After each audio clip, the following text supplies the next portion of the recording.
இணைந்திருக்கும்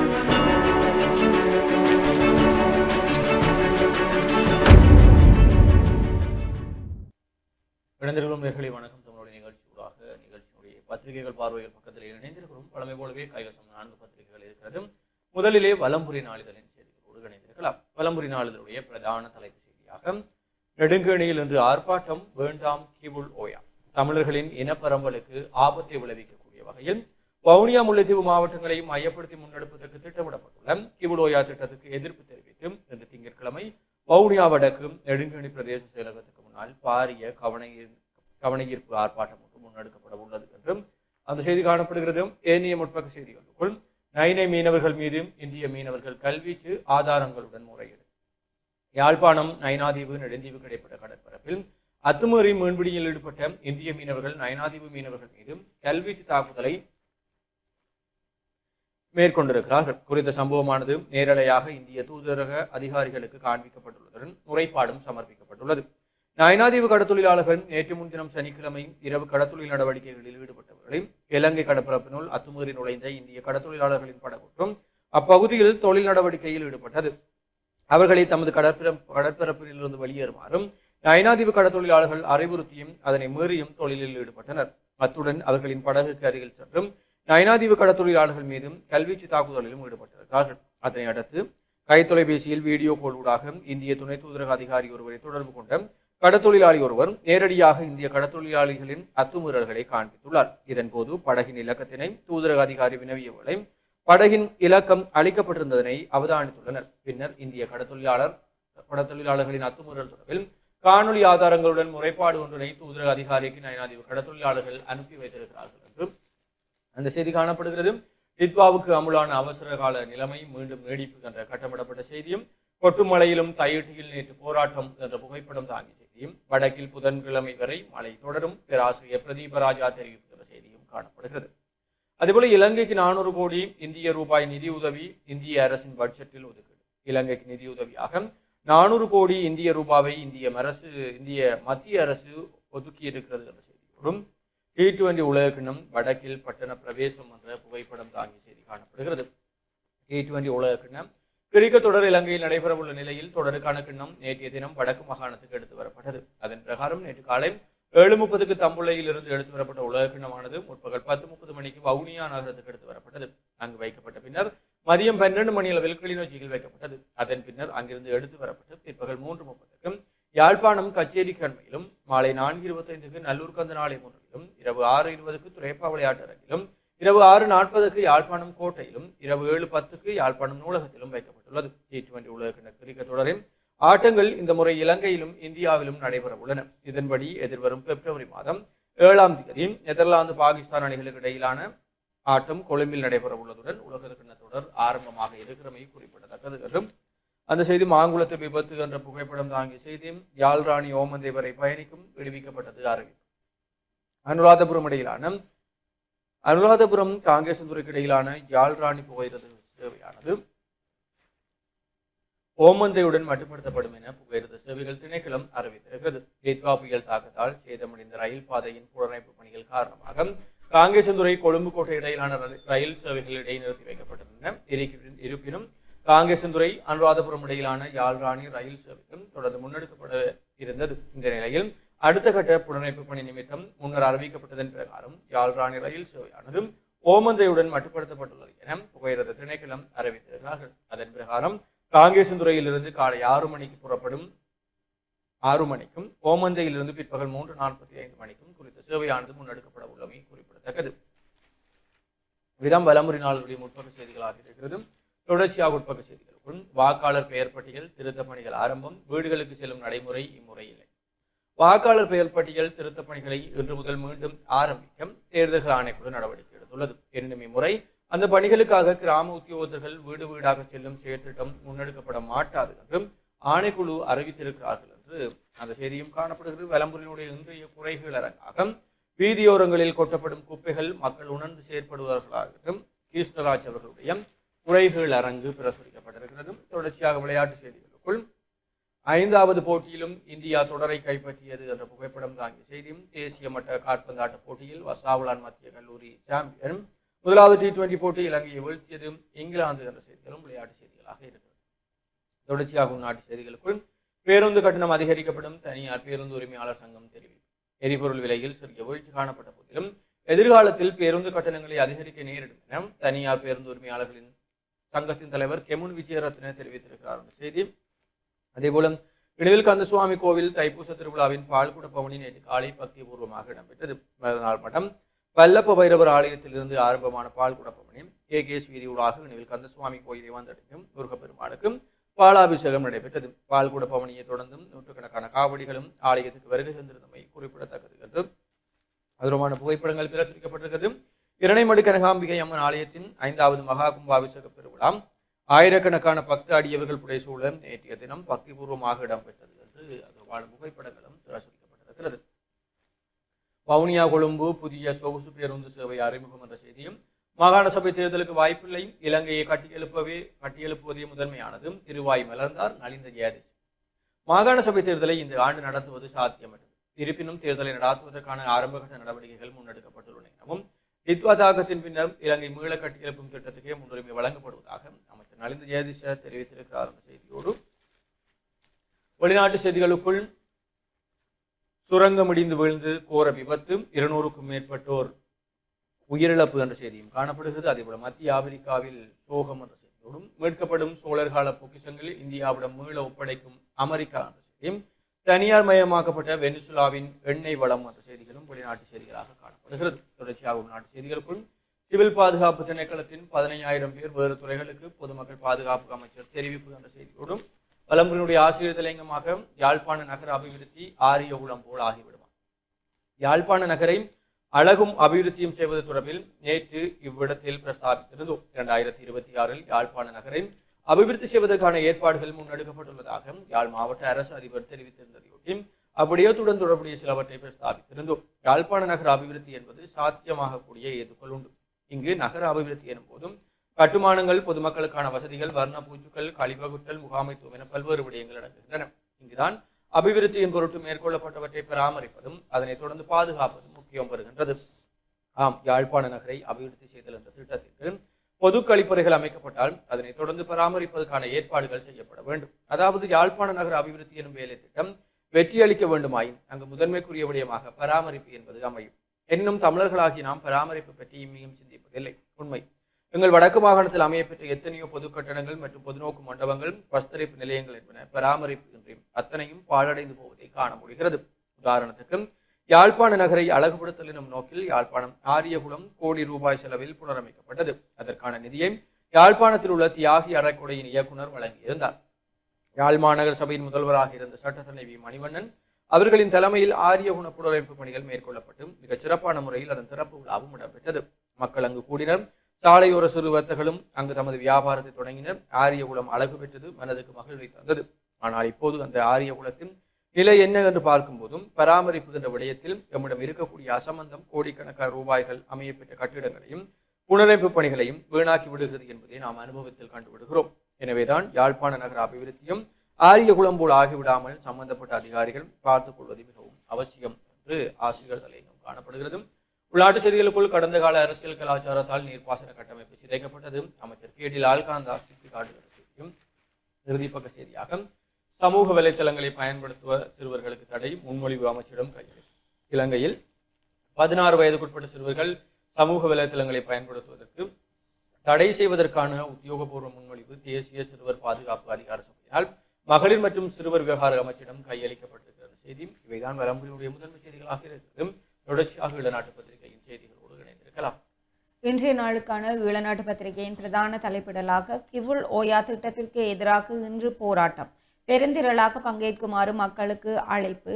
கிவுல் ஓயா திட்டத்திற்கு எதிர்ப்பு தெரிவித்து இன்று திங்கட்கிழமை வவுனியா நெடுங்கணியில் ஆர்ப்பாட்டம் நடைபெறவுள்ளது. இந்த போராட்டத்தில் தமிழ் மக்கள் பெருந்திரளாக பங்கேற்க வேண்டும் என்று ஏற்பாட்டாளர்கள் அழைப்பு விடுத்துள்ளனர். இன்று முற்பகல் 10 மணிக்கு நெடுங்கணி பேருந்து நிலையம் முன்பாக ஒன்று கூடும் போராட்டக்காரர்கள் அங்கிருந்து பேரணியாக நெடுங்கணி பிரதேச செயலகம் நோக்கி நகர்ந்து ஆர்ப்பாட்டத்தை முன்னெடுப்பார்கள். போராட்டத்தின் நிறைவில் மனு ஒன்றும் கையளிக்கப்பட உள்ளது. இந்த போராட்டத்திற்கு இலங்கை தமிழரசு கட்சி, ஜனநாயக தமிழ் தேசிய கூட்டணி, ஸ்ரீ டெலோ உள்ளிட்ட அரசியல் கட்சிகள் வன்னி மாவட்ட பொது அமைப்புகள் ஆதரவு தெரிவித்துள்ளன. வவுனியா, முல்லைத்தீவு மாவட்டங்களை மையப்படுத்தி கிவுல் ஓயா திட்டம் நடைமுறைப்படுத்தப்பட உள்ளது. இந்த மாவட்டங்களுக்கு தண்ணீரை இலகுவாக கிடைக்க செய்யும் நோக்கில் மகாவலி எல் வலயத்தின் ஒரு பகுதியாக முன்னெடுக்கப்பட்ட இந்த திட்டத்தின் மூலம் தமிழ் மக்களின் பூர்வீக நிலப்பகுதிகள் பெருமளவில் பறிபோகும் என்பதுடன் குடியேற்றங்கள் மூலமாக குடிபெறம்பலும் திட்டமிட்ட முறையில் மாற்றியமைக்கப்படும் என்று கூறப்படுகின்றது. 2011ஆம் ஆண்டு அன்றைய ஜனாதிபதி மகிந்த ராஜபக்சவின் அமைச்சரவையால் அறிமுகப்படுத்தப்பட்ட இந்த திட்டம் எதிர்ப்புகள் மற்றும் நிதி பிரச்சனையால் கிடப்பில் போடப்பட்டது. இந்த நிலையில் இந்த திட்டத்தை 2350 கோடி ரூபாயில் செயற்படுத்த தற்போதைய அரசாங்கம் திட்டமிட்டுள்ளது என்பதும் குறிப்பிடத்தக்கது என்று இன்றைய பிரதான தலைப்பிடல் ஈழநாட்டு பத்திரிகையில் பிரசுரமாக இருக்கிறது. தொடர்ச்சியாக முற்பக்க செய்திகளுக்குள் ஜனாதிபதி செயலகம் முன்பாக உண்ணாவிரதம் இருந்த இறுதி நபரும் மருத்துவமனையில் சேர்க்கப்பட்டார். ஜனாதிபதி செயலகம் முன்பாக சாகும் வரையிலான உண்ணாவிரத போராட்டத்தில் ஈடுபட்டிருந்த 6 பேர்களில் கடைசி பாடசாலை அபிவிருத்தி உத்தியோகத்தரும் நேற்றிரவு மருத்துவமனையில் சேர்க்கப்பட்டுள்ளார். இதற்கமைய சாகும் வரையிலான உண்ணாவிரதத்தில் ஈடுபட்டிருந்த இலங்கை பாடசாலை அபிவிருத்தி உத்தியோகத்தர்கள் சங்கத்தைச் சேர்ந்த 6 பேரும் மருத்துவமனையில் சேர்க்கப்பட்டுள்ளனர் என்று அந்த செய்தி தொடர்ந்து செல்கிறது. தொடர்ச்சியாக கட்டமிடப்பட்ட செய்திகளுக்குள் இந்தியாவின் வரவு செலவு திட்டத்தில் இலங்கைக்கு உதவுவதற்கு 1350 கோடி ரூபாய் ஒதுக்கீடு. வரவு செலவு திட்டத்தின் மூலமாக இலங்கைக்கு உதவுவதற்கு 400 கோடி இந்திய ரூபாவை நம் நாட்டு மதிப்பில் சுமார் 1350 கோடி ரூபாவை முன்மொழிந்துள்ளது இந்தியா. இந்திய மத்திய அரசாங்கத்தின் 2026-27ஆம் ஆண்டிற்கான வரவு செலவு திட்டத்தை அந்த நாட்டின் மத்திய நிதி அமைச்சர் நிர்மலா சீதாராமன் சமர்ப்பித்திருக்கின்றார் என்று அந்த செய்தி தொடர்ந்து செல்கின்றது. தொடர்ச்சியாக முற்பக்க செய்திகளை பார்க்கையில் 2020 உலக கிண்ணம் யாழில் காட்சிப்படுத்தப்பட்டது என்ற ஒரு புகைப்படம் தாங்கிய செய்தியும், மாகாண சபைகள் தேர்தல் இவ்வாண்டில் சாத்தியமில்லை, அமைச்சர் நலிந்த ஜெயதிச தெரிவிப்பு. மாகாண சபைகள் தேர்தலை இந்த ஆண்டு நடத்துவது சாத்தியமற்றது. இருப்பினும் தேர்தலை நடத்துவதற்கான ஆரம்பகட்ட நடவடிக்கைகள் முன்னெடுக்கப்பட்டுள்ளன என்று அமைச்சர் நலிந்த ஜெயதிச குறிப்பிட்டுள்ளார் என்ற ஒரு செய்தியும், இலங்கைக்கான வத்திக்கான் தூதுவராக புதியவர் நியமனம் என்ற தலைப்பிடலோடு ஒரு புகைப்படம் தாங்கிய செய்தியும், பெண்களை இரவு பணியில் ஈடுபடுத்த புதிய ஒழுங்குகள், விசேட வர்த்தமானி வெளியீடு. பெண்கள் இரவு பணியில் ஈடுபடுவது தொடர்பான புதிய ஒழுங்கு விதிகள் குறித்து அதிவிசேட வர்த்தமானி அறிவிப்பு ஒன்று வெளியிடப்பட்டுள்ளது. 18 வயதிற்கு மேற்பட்ட பெண் சுகாதார தொழிலாளர்கள், உணவு சேவை துறையில் பணிபுரியும் பெண்கள் மாலை 6 மணி முதல் காலை 6 மணி வரை பணியாற்றுவது தொடர்பாக இந்த ஒழுங்குகள் அமுல்படுத்தப்பட்டுள்ளன. இந்த வர்த்தமானி அறிவிப்பு தொழிலாளர் அமைச்சரான அனில் ஜெயந்த பெர்னாண்டோவின் கையொப்பத்துடன் வெளியிடப்பட்டுள்ளது. இதன்படி பணியாளர்கள் இரவு பணியில் ஈடுபடும் நேரங்களில் அல்லது பணி முடிந்த பின்பு அவர்களின் இருப்பிடத்திற்கு செல்ல ஏற்ற தங்குமிடம் அல்லது போக்குவரத்து வசதிகளை வேலைவாய்ப்பு வழங்குனர் ஏற்பாடு செய்ய வேண்டும் எனவும் கட்டாயப்படுத்தப்பட்டுள்ளது என்று அது தொடர்பான ஒரு செய்தியும், புதன்கிழமை வரை வடக்கு கிழக்கில் மழை தொடரும் என்ற ஒரு செய்தியும் பிரசுரமாக இருப்பதனை காணக்கூடியதாக இருக்கிறது. இவைதான் இன்றைய நாளுக்குரிய முற்பக்க செய்திகளாக அமைந்திருக்கிறது. தொடர்ச்சியாக உட்பக்க செய்திகளுக்குள், நைனை கடலில் இந்தியர்கள் அத்துமீறி நுழைந்து மீன்பிடி, இந்திய தூதரக அதிகாரிகளுக்கு காணொலி ஆதாரத்துடன் முறைப்பாடு. நைனாதீவு நெடுந்தீவுக்கு இடைப்பட்ட கடல் பரப்பில் நுழைந்து மீன்பிடியில் ஈடுபட்ட இந்திய மீனவர்கள் தொடர்பில் காணொலி ஆதாரங்களுடன் யாழ்ப்பாணம் இந்திய துணை தூதரகத்தின் அதிகாரிகளுக்கு முறைப்பாடு செய்யப்பட்டுள்ளது. நைனாதீவு கடற்தொழிலாளர்கள் நேற்று முன்தினம் இரவு குறித்த பகுதியில் மீன்பிடியில் ஈடுபட்டிருந்தனர். அப்போது அங்கு இந்திய மீனவர்கள் மீன்பிடியில் ஈடுபட்டிருந்தனர். இந்திய மீனவர்களை அங்கிருந்து வெளியேறுமாறு நைனாதீவு மீனவர்கள் கூறினார்கள் என்றும், அவ்வாறு கூறிய மீனவர்கள் மீது இந்திய மீனவர்கள் கல் வீச்சு தாக்குதல்கள் நடத்தினார்கள் என்றும் கூறப்படுகின்றது.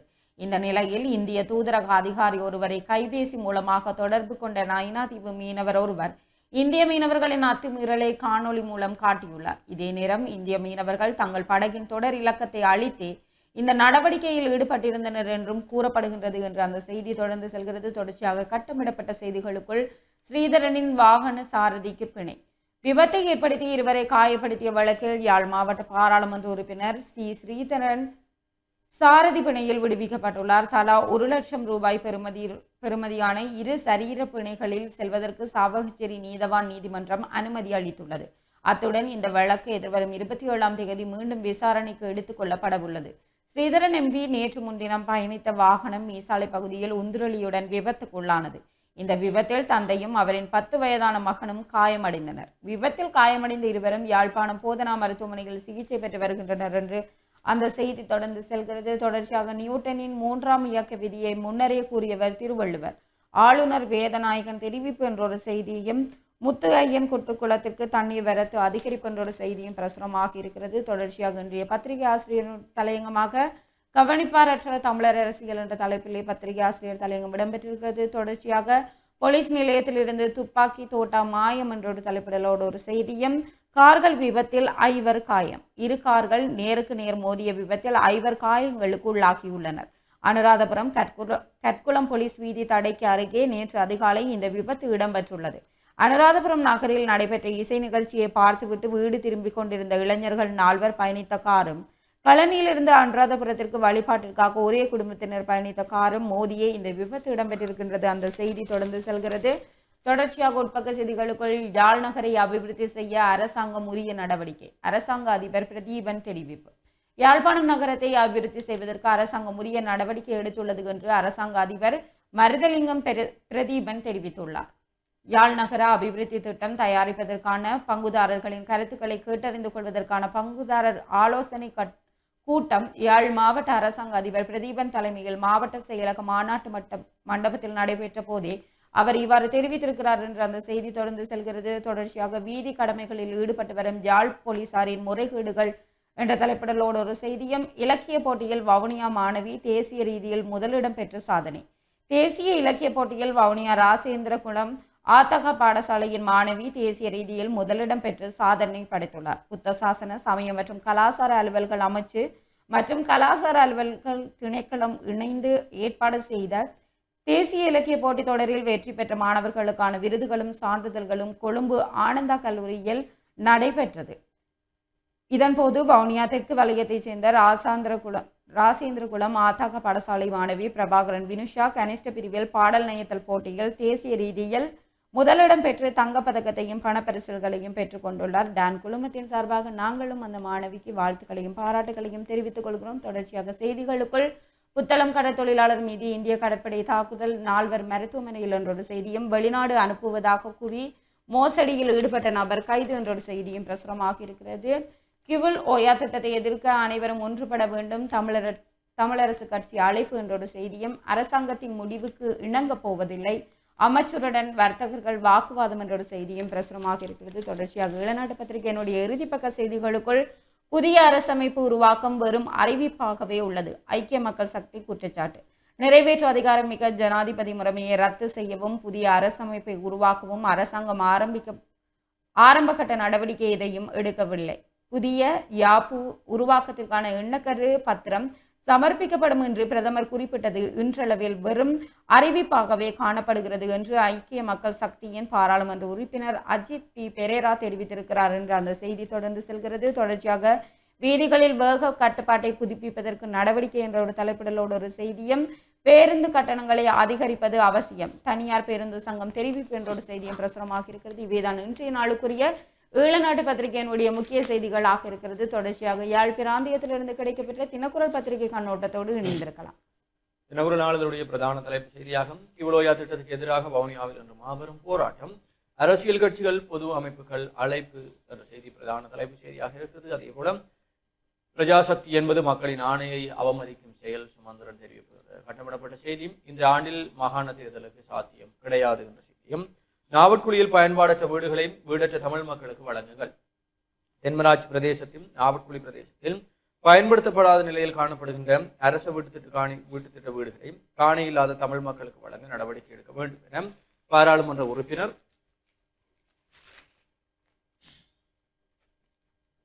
கஜேந்திரகுமார் பொன்னம்பலம் தெரிவித்திருக்கிறார். அண்மையில் இடம்பெற்ற தென்மராட்சி பிரதேச அபிவிருத்தி ஒருங்கிணைப்பு குழு கூட்டத்தின் போதும் நாவட்குழி பகுதியில் கடந்த காலங்களில் பெரும்பான்மையின மக்களுக்கு வீட்டு திட்டம் வழங்கப்பட்டுள்ளதாகவும் அவர்களில் பெரும்பாலானவர்கள் வீடுகளை விற்பனை செய்திருப்பதாகவும் மேலும் பலர் வீடுகளை பயன்படுத்தாத நிலை காணப்படுவதாகவும் சிலர் அதனை விடுதிகளாக நடாத்துவதாகவும் கூட்டத்தில் விவாதிக்கப்பட்ட நிலையிலேயே பாராளுமன்ற உறுப்பினர் பின்வருமாறு தெரிவித்தார். வடக்கு மாகாணத்தில் கரையோர பகுதியில் காணப்படுகின்ற 6000 ஏக்கர் தனியான காணிகளை 3 மாத காலத்திற்குள் ஒழுங்குபடுத்தாவிட்டால் சுவீகரிக்கப் போவதாக அரசு அறிவித்திருந்தது. அதில் 90% பயங்கரவாதிகள் என பொய் குற்றச்சாட்டு முன்வைக்கப்பட்டு வெளிநாடுகளுக்கு சென்று வசித்து வருபவர்கள். எனவே அவர்கள் குறிப்பிட்ட காலப்பகுதிக்குள் தமது காணிகள் என உறுதிப்படுத்த முடியாத ஒரு நிலைமை காணப்பட்டது. இந்த நிலையில் நாவற்குடியில் சிங்கள மக்களுக்கும் அரச காணிகளை ஒதுக்கி அவர்கள் விருப்பப்படி விற்க, விடுதி நடாத்த, ஆட்கள் இல்லாமல் இருக்க எப்படி அனுமதிக்க முடியும்? இனவாத நோக்கோடு ஒதுக்கப்பட்ட காணிகளை எவ்வாறு அனுமதிப்பது? எனவே ஆட்கள் இல்லாத வீட்டு திட்ட வீடுகளை மீளப்பெற்று காணியற்ற தமிழ் மக்களுக்கு வழங்க வேண்டும் என்று கஜேந்திரகுமார் பொன்னம்பலம் தெரிவித்திருக்கிறார் என்ற செய்தியோடும், கொட்டும் மழைக்குள்ளும் தையிட்டு விகாரைக்கு எதிராக போராட்டம் என்ற புகைப்படம் தாங்கிய செய்தியும், வடக்கு கிழக்கில் மழை தொடர்வதற்கான வாய்ப்பு என்ற செய்தியும், கிளிநொச்சியில் மணல் கடத்தல் டிப்பர் மீது துப்பாக்கி சூடு என்ற புகைப்படம் தாங்கிய செய்தியும் காணப்படுகிறது. உரிய பாதுகாப்பு வசதிகளோடு இனி இரவு பணிகளில் பெண்களை ஈடுபடுத்தலாம். துப்புரவு பணியாளர்களாகவும் உணவகங்களில் உணவு பரிமாறும் பணிகளுக்காகவும் பெண்களை இரவு நேரத்தில் பணிக்கு அமர்த்துவதற்கான அனுமதியை அதிவிசேட வர்த்தமானி ஊடாக வழங்கப்பட்டிருக்கிறது.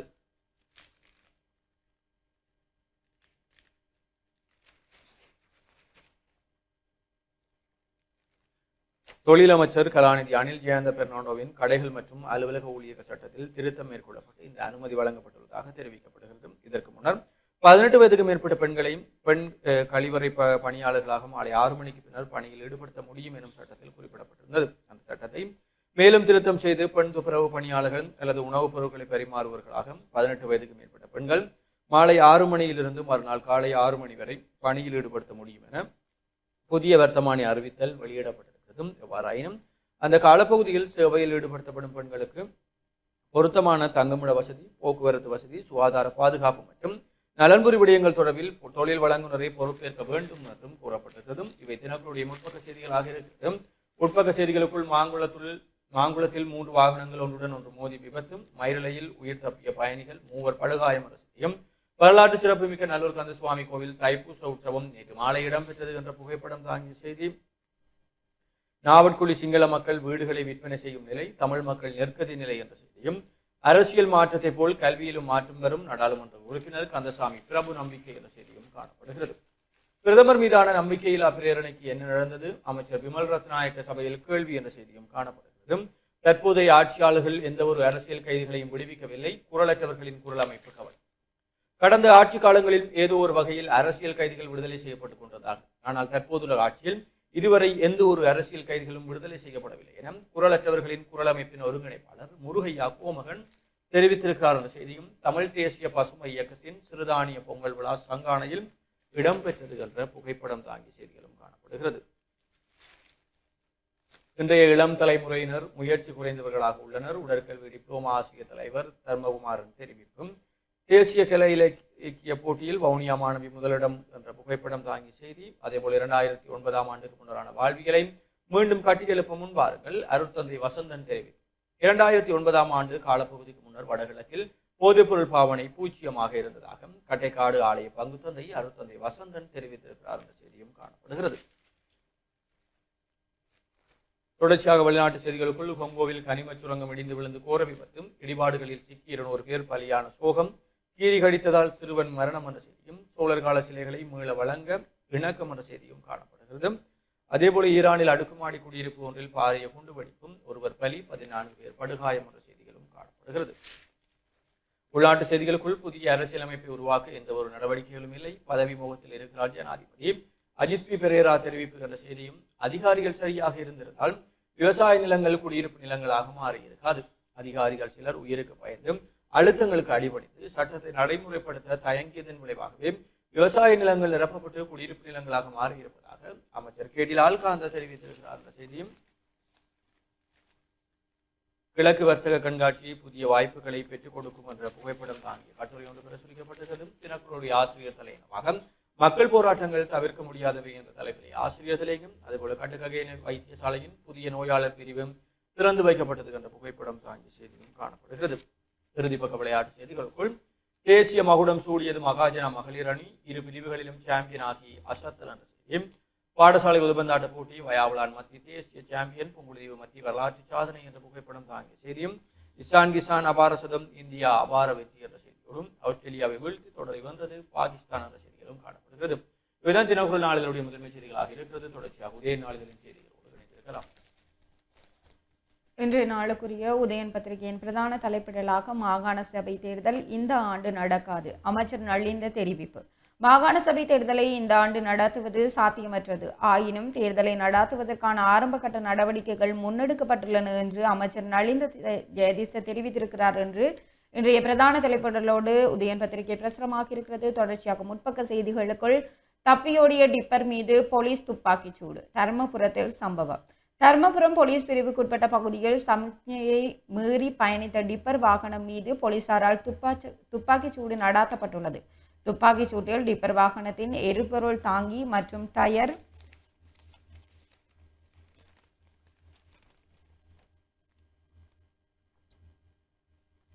என்பன சேதமாகியுள்ளன. சாரதி வாகனத்தை கைவிட்டு தப்பியோடியுள்ளார். இந்த சம்பவம் நேற்று அதிகாலை நடந்துள்ளது. சட்டவிரோதமாக மணல் ஏற்றி சென்ற டிப்பர் வாகனம் மீதே துப்பாக்கிச்சூடு நடாத்தப்பட்டுள்ளது என்று அந்த செய்தி தொடர்ந்து செல்கிறது. தொடர்ச்சியாக முற்பக்க செய்திகளுக்குள் அவசர கால சட்டம் மீண்டும் நீடிப்பு. பொது அவசர கால நிலையை பிரகடனப்படுத்தி வெளியிடப்பட்டுள்ள வர்த்தமானி அறிவித்தல் மீண்டும் நீடிக்கப்பட்டுள்ளது. கடந்த 28ஆம் தேதி முதல் நடைமுறைக்கு வரும் வகையில் ஜனாதிபதி அனுரகுமார திசாநாயக்கவின் உத்தரவின் பேரில் இந்த வர்த்தமானி அறிவித்தல் வெளியிடப்பட்டுள்ளது என்று அந்த செய்தியும் தொடர்ந்து செல்கிறது. தொடர்ச்சியாக பஸ் கட்டணங்களை அதிகரிக்க நேரிடும் இலங்கை தனியார் பஸ் உரிமையாளர் சங்கம் தெரிவிப்பு. பஸ் கட்டணங்களை எதிர்வரும் மாதங்களில் அதிகரிக்க வேண்டியிருக்கும் என்று இலங்கை தனியார் பஸ் உரிமையாளர் சங்கத்தின் தலைவர் கெமுனு விஜயவர்தன தெரிவித்திருக்கின்றார். கொழும்பில் நேற்று நடந்த ஊடக சந்திப்பிலேயே அவர் இவ்வாறு தெரிவித்திருக்கின்றார். கொழும்பு மற்றும் அதை சூழவுள்ள பகுதிகளில் உள்ள கடுமையான போக்குவரத்து நெரிசல் காரணமாக பஸ்களை இயக்குவதில் பெரும் நட்டம் ஏற்பட்டுள்ளது. தேசிய பஸ் கட்டண கொள்கையின்படி கொழும்பு பகுதியில் 1 லிட்டர் டீசலுக்கு 2.5 முதல் 3 கிலோமீட்டர் வரை பஸ்கள் பயணிக்க வேண்டும். தற்போது நிலவும் கடும் வாகன நெரிசலால் 1 லிட்டருக்கு 2 கிலோமீட்டருக்கும் குறைவான தூரமே பயணிக்க முடிகிறது. இந்த நட்டத்தை ஈடுகட்ட வேண்டுமானால் எதிர்வரும் ஜூலை மாதத்திற்கு முன்னதாக கட்டணத்தை திருத்த வேண்டும் என்றும் அவர் கருத்து தெரிவித்திருப்பதாக அந்த செய்தியும் தொடர்ந்து செல்கிறது. தொடர்ச்சியாக கட்டமிடப்பட்ட செய்திகளுக்குள் கிவுல் ஓயாவுக்கு எதிராக இன்று பெரும் போராட்டம். தமிழர்களின் இனப்பெரும்பலை மாற்றியமைக்கும் நோக்கில் மகாவலி அதிகார சபையால் முன்னெடுக்கப்படும் கிவுல் ஓயா திட்டத்திற்கு எதிர்ப்பு தெரிவித்து இன்று வவுனியா வடக்கில் நெடுங்கணி பிரதேச செயலத்துக்கு முன்பாக போராட்டம் முன்னெடுக்கப்பட உள்ளது. காலை 10 மணி அளவில் நெடுங்கணி பஸ் நிலையத்திற்கு முன்பாக ஒன்று கூடும் போராட்டக்காரர்கள் அங்கிருந்து பேரணியாக சென்று நெடுங்கணி பிரதேச செயலகத்திற்கு முன்பாக ஆர்ப்பாட்டத்தில் ஈடுபட உள்ளதுடன் மனு ஒன்றையும் கையளிக்க உள்ளனர் என்று அந்த செய்தி விரிவடைந்து செல்கிறது. இவைதான் இன்றைய நாளுக்குரிய உதயன் பத்திரிகையினுடைய முற்பக்க செய்திகளாக இருக்கிறது. தொடர்ச்சியாக உட்பக்க செய்திகளுக்குள் அரசியல் கைதிகளை உடன் விடுவிக்க யாழ்ப்பாணத்தில் போராட்டம். 1996ஆம் ஆண்டு தொடக்கம் 2009ஆம் ஆண்டு வரையான காலப்பகுதியில் கைது செய்யப்பட்டு சிறைகளில் அடைக்கப்பட்டுள்ள தமிழ் அரசியல் கைதிகளின் விடுதலையை வலியுறுத்தி யாழ்ப்பாணத்தில் போராட்டம் ஒன்று நேற்று முன்தினம் இடம்பெற்றது. குரலற்றவர்களின் குரல் அமைப்பின் ஏற்பாட்டில் அந்த அமைப்பின் ஒருங்கிணைப்பாளர் கோமகன் தலைமையில் யாழ்ப்பாணம் சிவகுரு ஆதீனத்தில் நீதிக்கான சாட்சி என்ற தொனிப்பொருளில் இந்த போராட்டம் முன்னெடுக்கப்பட்டது. 1996ஆம் ஆண்டு ஜனவரி மாதம் 31ஆம் தேதி கைது செய்யப்பட்டு 31வது ஆண்டாக சிறையில் வாடும் அரசியல் கைதி ஒருவரின் சிறை வாழ்வை வெளிப்படுத்தும் வகையிலேயே இந்த போராட்டம் இடம்பெற்றிருக்கின்றது. அரசியல் கைதிகளின் உறவுகள், வேலன் சுவாமிகள், அரசியல் ஆய்வாளர் ஜோதிலிங்கம், காணாமல் ஆக்கப்பட்டோரின் உறவுகள் என பலரும் கலந்து கொண்டனர் என்று அந்த செய்தி தொடர்ந்து செல்கிறது. தொடர்ச்சியாக பொது இடங்களில் குப்பை இனி உடன் நடவடிக்கை. பருத்தித்துறை நகரசபை அதிரடி. பருத்தித்துறை நகரசபையின் ஆளுகைக்குட்பட்ட பொது இடங்களில் குப்பைகளை கொட்டுவோரை கண்காணிப்பு கேமரா மூலம் அவதானித்து நடவடிக்கை எடுக்கப்படும் என பருத்தித்துறை நகரசபை அறிவித்துள்ளது. தூய்மையான நகராக பருத்தித்துறை நகரை பேணும் செயற்திட்டத்திற்கு அமைவாகவே இந்த நடவடிக்கை மேற்கொள்ளப்பட்டுள்ளது என்ற ஒரு செய்தியும், கிளிநொச்சி தர்மபுரத்தில் நேற்று விசேட சுற்றி வளைப்பு என்ற ஒரு கட்டமிடப்பட்ட செய்தியும், போதைப்பொருள் ஒழிப்பு 3 மாதங்களில் 83,000 பேர் கைது என்றொரு செய்தியும் பிரசுரமாக இருக்கிறது. தொடர்ச்சியாக அரசின் புதிய வரி திருத்தத்தால் தேங்காய் எண்ணெய் விலை உயரும். தரமற்ற எண்ணெய் வகைகள் ஊடுருவும் ஆபத்து. இலங்கை அரசாங்கத்தின் புதிய வரி திருத்த கொள்கையின் அடிப்படையில் எதிர்வரும் ஏப்ரல் மாதம் 1ஆம் தேதி முதல் தேங்காய் எண்ணெயின் விலை அதிகரிக்கக்கூடும் என நுகர்வோர் உரிமைகளை பாதுகாப்பதற்கான தேசிய பிரசாரத்தின் தலைவர் ரஞ்சித் விதனகே எச்சரிக்கை விடுத்துள்ளார். அவர் மேலும் தெரிவிக்கையில், ஏப்ரல் 1ஆம் தேதி முதல் நடைமுறைக்கு வரும் வரி மாற்றத்தினால் தேங்காய் எண்ணெயின் விலை உயரும் என்றும் அவர் கருத்து தெரிவித்திருப்பதாக அந்த செய்தி தொடர்ந்து செல்கிறது. இவைதான் இன்றைய நாளுக்குரிய உதயன் பத்திரிகையினுடையதும் யாழ் பிராந்தியத்திலிருந்து கிடைக்கப்பெற்ற முக்கிய பத்திரிகைகளினுடைய பத்திரிகை கண்ணோட்டமாக அமைந்திருக்கிறது.